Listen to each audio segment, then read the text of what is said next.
Hearing will come to order.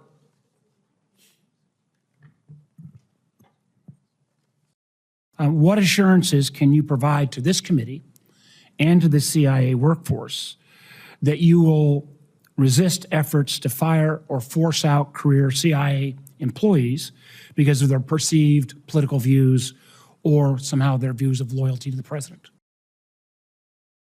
If you look at my record and my record as DNI, that never took place. That is never something anyone has alleged, and it's something that I would never do.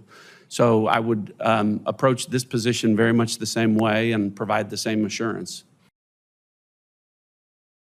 If you were to receive credible evidence as director of the CIA that an individual was undermining objectivity and furthering a political agenda in the intelligence community, would you remove or discipline that person? Yes. Will you or any of your staff impose a political litmus test for CIA employees? No. Anomalous health incidents, also known as the Havana syndrome, have been a serious and persistent problem within the intelligence community. My pledge is to look into it, but to work with you to try and obviously, we need to know if we have an adversary that is using a weapon against our people, and I look forward to my ability to look at that intelligence for myself.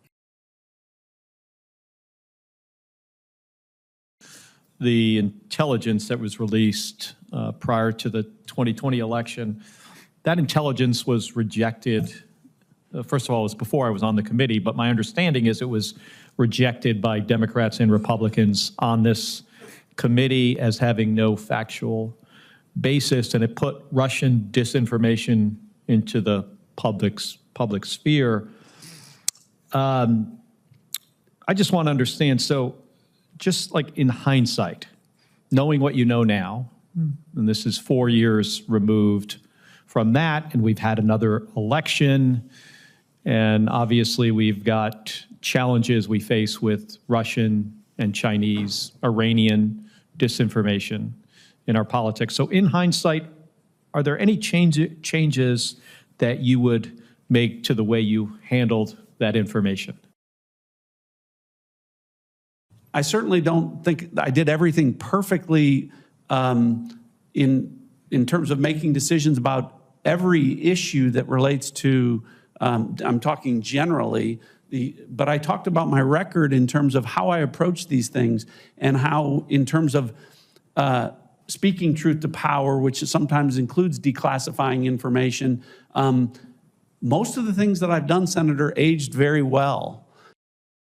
Michelle, thank you for being here. Thanks for your leadership. Thanks for your sacrifice and what you have already done to be able to serve the nation. We really appreciate that. That is a tremendous sacrifice to serve. In these dangerous times, our intelligence agencies haven't anticipated major events or detected impending attacks. In just the last few weeks, the members of this committee and, I presume, the President had no forewarning of the New Orleans terrorist attack or the collapse of the Assad tyranny in Syria. The same goes for Hamas's October 7th atrocity against Israel in 2023.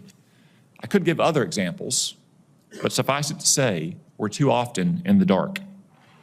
While this goes for the entire intelligence community, the problem is especially acute at the CIA, which remains, after all, the central intelligence agency. The CIA needs to get back to its roots, but must overcome several challenges to do so. We are holding this hearing before President-elect Trump. The CIA's analysis and priorities have been politicized.